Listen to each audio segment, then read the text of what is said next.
نيجي بقى نبخر. نص المولي ايه ضوافرها. ما تنسوش تعملوا لايك شير سبسكرايب عشان لولو تبقى حلوه ونضيفه. صح يا لولو؟ لولو صح.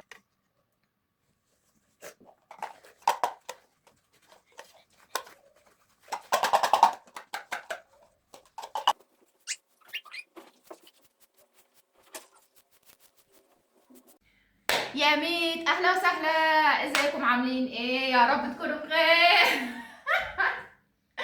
بصوا لولو، هظبط لولو يا جماعه، هظبط لولو ويلا بينا في فلوج النهارده. بصوا يا جماعه، اول حاجه ادي المكتب بتاعي يعني تمام. بس كان عايز ايه، كان عامل سليب. ممكن افرجكم معايا كده عشان برضو ايه نبقى بنتشارك مع بعضينا اليوم بتاعنا اهو.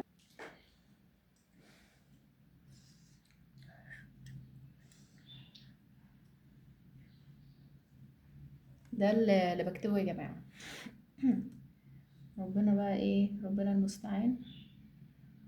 بسم الله. ادي كل اللي كتبته. بكتب لو بكتب اي حاجة يعني مثلا بحثت فيها في كتاب او كده، لازم لازم لازم يبقى الواحد عنده امانة انه لازم يكتب المرجع اسمه ايه، واسم اللي كاتب ايه، واسم الكتاب ايه. يعني ده المرجع اللي هو جاب منه المعلومات. يعني دي الامانة المهنية ان الواحد لازم يعمل القصة دي. عاملين ايه يا جماعة؟ هوضب بس شوية حاجات كده، اخدكم معايا بقى ايه في الروتين يومي جميل وعادي جدا، واخدكم معايا ويلا بينا. يا جماعه ازيكم عاملين ايه؟ اولا حبيت بس ايه كده بوريكم ان انا هغير لمولي البيجامه بتاعتها. مولي على طول يا جماعه بنتي القمر طالعه لكم على طول منكوشه. دايما دايما منكوشه. بس والله طبعا هي دي، هو طبعا ما يصحش الواحد يطلع كده بالمنظر ده، بس انا يعني بحب قوي الفيديو يكون عفوي عشان انتوا كمان تحسوا بفرق بين لما هي بتبقى منكوشه ولما هي بتبقى مسرحه. ده رقم واحد. رقم اتنين ان انتوا لازم تعرفوا ان احنا كلنا مناكيش عادي، وان ده طبيعي. يعني ما حدش يحس ان الدنيا ايه مصطنعه شويه على طول بنتي طالعه مسرحه او كاويه شعرها وكده. فلا تمام عادي، بيبقى في وقت. الواحد على فكره بيحب الفيديوهات الطبيعيه، تمام، اللي بتبقى كل حاجة فيها طبيعية، والحياة العادية الطبيعية بتاعتنا بالمشاكل بتاعتنا الطبيعية. احنا بنحب كل حاجة عادية وطبيعية. الحاجات اللي بتبقى يعني بتبقى مثلا فيها يعني شوية يعني انتوا فاهمين حاجة كده بتبقى مصطنعة اللي ما بتدخلش القلب بصراحة. وانا دايما بحب الفيديوهات اللي فيها كل حاجة طبيعية. وبصراحة في مشاهير كتير كانت بداية شهرتهم ان هما بيطلعوا بطبيعتهم، بيبقوا مثلا بيقعدوا مثلا يتغدوا، مش عارفة يعملوا ايه، يهزروا مع بعض، مش عارفة ايه. طبعا كل حاجة في حدود الادب والاحترام. والحاجات دي والله انا من الناس اللي بتجذبني الفيديوهات دي، اللي احس ان الدنيا جميله وانتوا فاهمين، مش زي ما احس ان كل حاجه مصنعه. مصنعه بمعنى ايه يا جماعه؟ بمعنى مثلا هما خصوصا على فكره المشاهير دول لما بداوا يكبروا ما شاء الله الدنيا بقت معاهم كويسه وربنا رزقهم من فضله، بقوا بيهتموا. طبعا هي مش حاجه وحشه بس هي حاجه كويسه انه يهتموا طبعا بشكلهم، يطلعوا بلابسين ومسرحين، دي حاجه كويسه مفيش مشكله. بس بدات يبقى الفيديوهات بقت مسخه، مسخه بجد. يعني ما بقاش فيه حاجه بتتعمل في اليوم غير مثلا ان هم مثلا يهتموا ان هم ايه، والله النهارده عاملين اكله فلانيه يلا نعملها، والله النهارده معزومين في فلان يلا نعمل. بقت حاجات كده ايه كلها متعاده متعاده ومتكرره. ما بقاش فيه الحاجه بتاعتنا احنا اللي احنا كنا اصلا يعني خلاص احنا بقينا بنتابعهم لان هم كده من زمان. يعني هم كده احنا خلاص تابعناهم من زمان بطريقتهم، فهم لما بقوا حاجه كبيره دلوقتي خلاص احنا اتعودنا عليهم ان احنا لازم نشوفهم كل يوم. بس احنا والله بنتابعهم عشان كده، لكن احنا الفيديوهات بتاعتهم ما بقيناش بنحبها زي الاول لان هي بتفتقر الشيء الطبيعي، الجو الطبيعي. طب الاذان يخلص وارجع لكم تاني. ورجعت لكم من تاني. تمام. انا انا بحب والله ان يعني انا كواحده من الناس اللي انا عندي يعني متابعه ناس كتيره، قنوات كتيره وكده. بس اكتر حاجه بتزعلني ان هم لما يعني لما الدنيا بتبقى معاهم كويسه وبتاع بيهملوا في القناه، مش بينزلوا فيديوهات شيقه بنفس الطريقه اللي بيعملوها اللي كانوا بيعملوها قبل كده. يعني انا مش عارفه هل مثلا الهدف عندهم بيموت ان احنا مثلا هدفنا مثلا نجيب شقه تمليك او اتنين او فيلا او عربيه او عربيتين، واحنا بمجرد احنا بنوصل للهدف ده ومجرد ان الفلوس تبتدي تيجي فخلاص ده الواحد فقد الشغف بتاعه، فخلاص مش مهم احنا كده كان هدفنا فلوس او نجيب حاجه وخلاص على كده.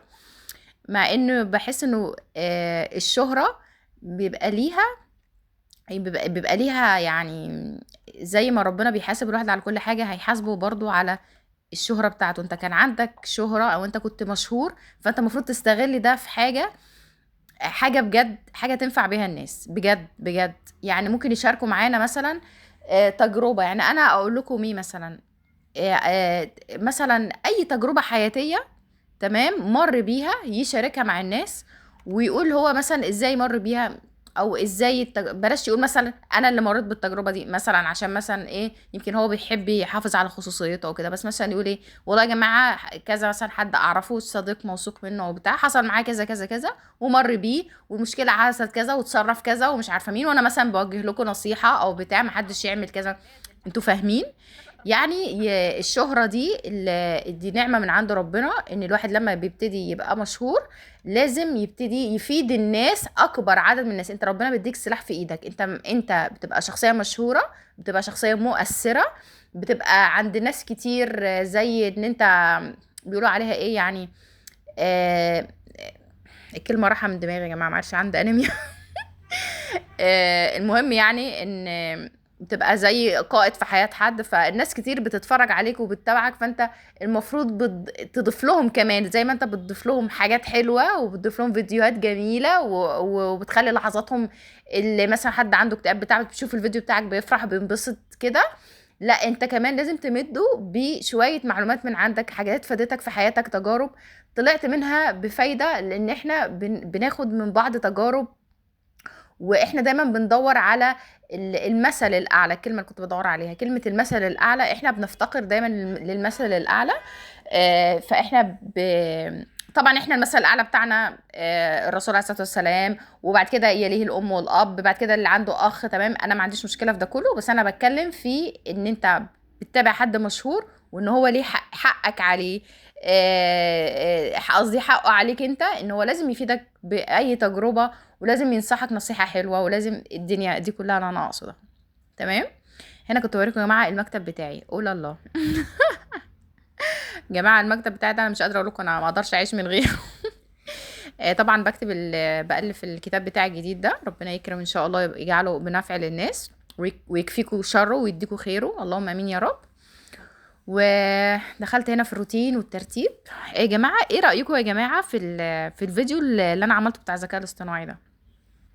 انا مش شايفه عليه بصراحه اقبال جامد، بس هو عاجبني. يعني انا حاسه ان انا لو اشتغلت عليه اكتر هجيب مشاهدات احسن من كده، وعلى الاقل حتى لو ما تشافش كتير قوي بس هو ممكن يفيد ناس. انتوا فاهميني انا اقصد ايه؟ يفيد ناس. يعني احنا عندنا سلاح اللي هو الذكاء الاصطناعي، هو سلاح ذو حدين، بس احنا خلينا في الحد الكويس مالناش دعوه بالحد الوحش.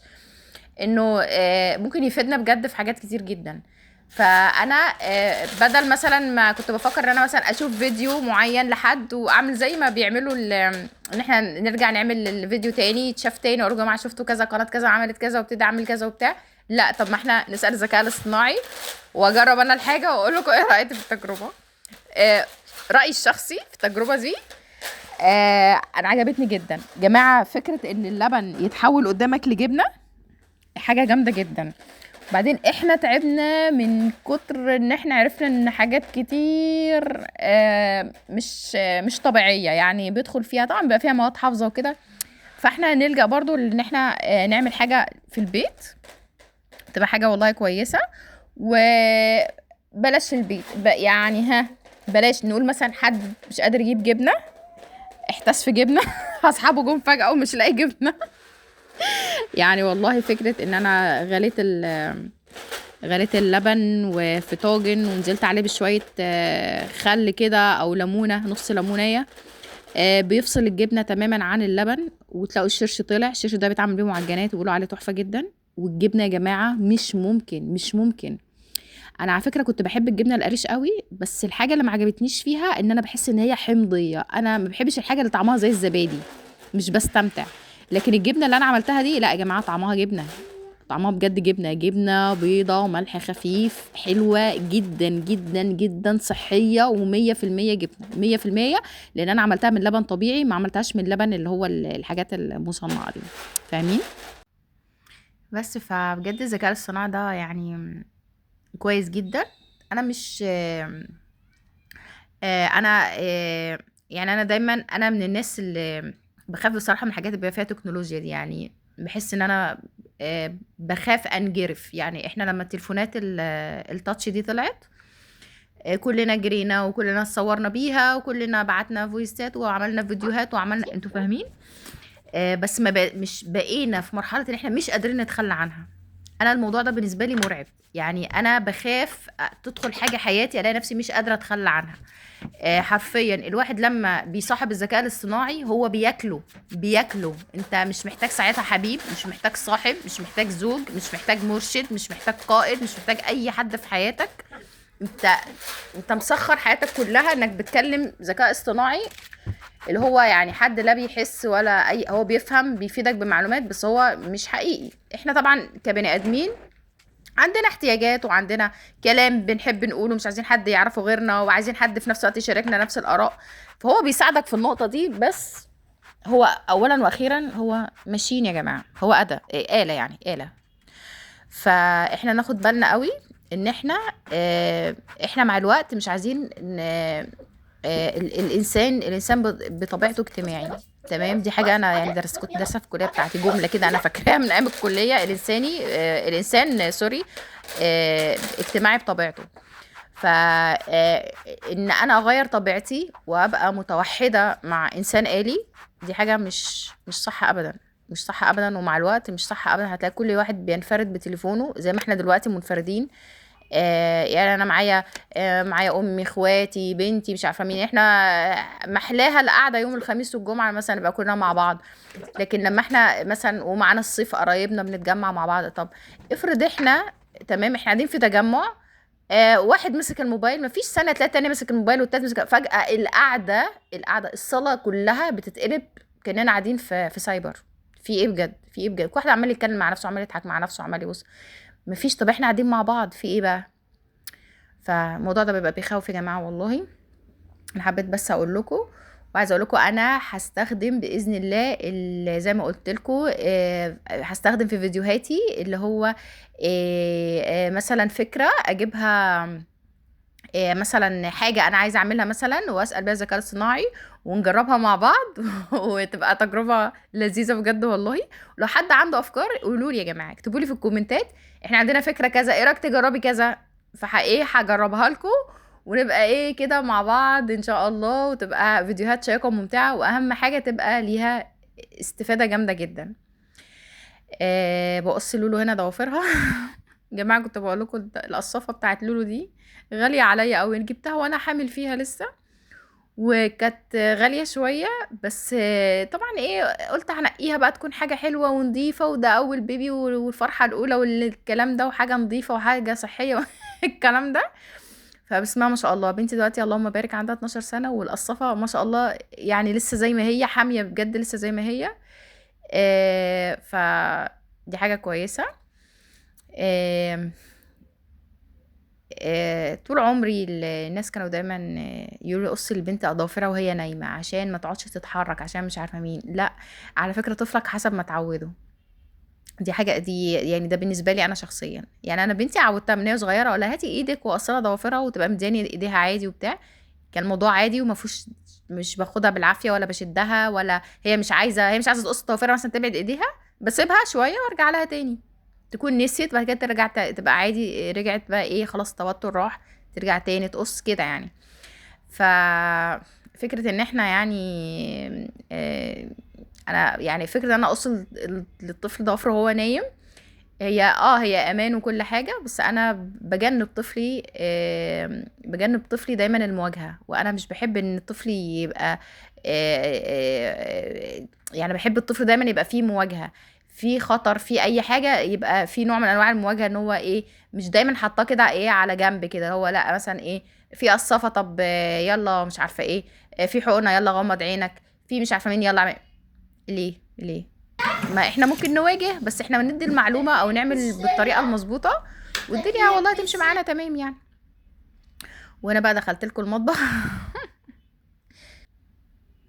هنا والله يا جماعة احنا ما جبنا ورا ولا منيلنا بستين نيلة، غير ان احنا سواء خطأ في التربية، خطأ في تربية أهالينا لينا، خطأ في تربيتنا احنا لعيالنا، ان احنا بنجنبهم دايما الأخطار. جماعة أنا ما عنديش مشكلة إن احنا نجنب أطفالنا الأخطار، دي حاجة كويسة على فكرة، بس ليها شق تاني. يعني أنا ممكن أقول له مثلا إيه، اللي مثلا الحاجة دي سخنة، واوعى وإياك وما أعرفش مين والكلام ده كله، هو مش هيفهم غير لما يمسكها، هيمسكها من ورايا وهيتلسع من ورايا. طب ما انا ممكن اخليه يجرب ده، بس بطريقه، لان انا يا جماعه انا دارسه السلوك، لان انا اخصائيه تخاطب وتنميه مهارات وتعديل سلوك، فانا دارسه الحاجات دي. فانا ممكن اعمل ده مع طفلي، يعني انا اقول له مثلا ايه، اجيب مثلا حاجه سخنه، تمام، بس مش سخنه اللي بتحرق، بس سخنه، يعني لو حسيت كده حطيت ايدي شويه احس بألم، فهخليه يلمس ده واقول له دي سخنه، فيعرف ان ده سخن، وانه ايدي، شيل ايدي دي كده حاجه سخنه. احط ايدي في حاجه ساقعه وتكون ساقعه بجد، واقول له أوب دي ساقعه، يبقى احنا فهمنا واحنا وصلنا، يبقى انا لما اجي اقول له على الشيء ده سخن، يبقى هو فاهم هو بيتعامل مع انهي درجه حراره، بيتعامل مع حاجه سخنه قوي. هو حتى لما يعني شيطانه يوزه انه يلمسها او يمسكها، هيمسكها بحذر مش بعفويه قوي. فهمتوا ده اللي انا بتكلم فيه؟ نيجي بقى على الموضوع اللي انا اتكلمت عليه، ان انا دايما تتقال لي بنتك متاخره في الكلام، بنتك ما بتفهمش كويس، بنتك نص فهمها نص نص، بنتك بتتعامل معامله الاطفال، بنتك هي متاخره، هي بتتعامل معامله الاطفال، بس مش معنى كده ان انا الغيها من الحياه وان انا الغي تجربتها الحياتيه. يعني انا هنا مثلا كنت بغسل مواعين، اوكي، تيجي هي لولو تقف جنبي، تمام، حطي الكوبايات مكانها، تشطف الكوبايه، تحط الكوبايه مكانها، تشطف الكوبايه، تحط الكوبايه مكانها، المعلقه تحطها مكانها، الحاجه البلاستيك تحطها مكانها، اللي مش عارفه ايه تحطه. فانا بشغلها في البيت، بحسسها بقيمتها، بحسس ان هي ليها لازمه في الحياه، بعلمها، هي كده بتكتسب خبره وبتدخل في تجربه، فانا بتبقى الدنيا كده احسن، وتلاقي العيل التجارب بتعلم دماغ العيل، الدماغ دي وظيفتها انها تشتغل. الناس اللي بتفكر كتير وعندها وساوس كتير، وانا من واحده من الناس دي، انا بيحصل لي كده يا جماعه لما دماغي بتعطل عن العمل. يعني انا قاعده في وقت فيه فراغ، والفراغ مش معنى ان انا ما بعملش حاجه، لا، ما انتوا زي ما انتوا شايفين كده بطبخ وبغسل وبمسح ومش عارفه مين. اللي بتكلم عليه فراغ الدماغ، اللي هو التفكير او شغل الدماغ باللي المفروض تشغله. بمعنى الدماغ يعني الدماغ مهمتها انها تقعد تفكر، لان انت عاقل فانت بتفكر. طيب انا اشغل ده بايه؟ اشغله بحفظ، ب... باشغله ب... بمثلا اقرا في موضوع، اشغله بمذاكره، اشغله اي حاجه، اي شغله تخص تفكير الدماغ وتشغيل الدماغ، هي دي شغلة الدماغ. الدماغ لو ما اشتغلتش معاك بالطريقة دي هتشتغل معاك بالطريقة السلبية، اللي هي الوسوسة وكل الحاجات دي، اللي انا واحدة من الناس مريت بيها. بس انا اكتشفت ان انا الفترة اللي انا كنت عاملة فيها دراسات عليا، انا ما مرتش ابدا سنة كاملة ما جاليش الوسواس ابدا. كانت بالنسبة لي حاجة غريبة، بس ما قعدت فكرت انا كنت شاغلة دماغي بمذاكرة، بذاكر وبحفظ الكلام ده كله، فكانت في شغلة. وندخل هنا اخر الفيديو.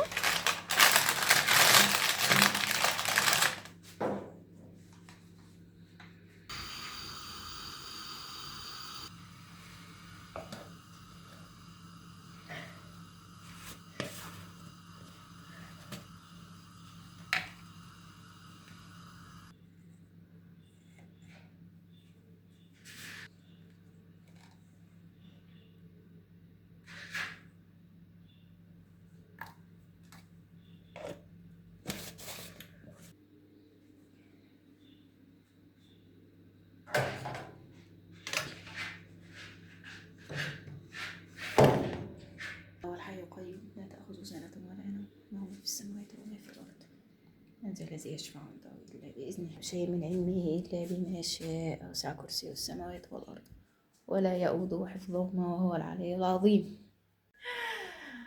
جمعة مباركة. أنا والبت لولو رايحين نعمل إيه؟ صلي. لابسين أبيض أنا وهي، البياض. طبعا يا جماعه الواحد بيصلي الجمعه باي لبس يعني باي حاجه عادي، مش لازم لون معين، بس احنا يعني رايحين نصلي بقى ومعانا ماما وكده، فقلنا حبيت ان انا البس حاجه بيضه، وقلت لولو بالمره تلبس حاجه بيضه. تعالي تعالي تعالي وريني.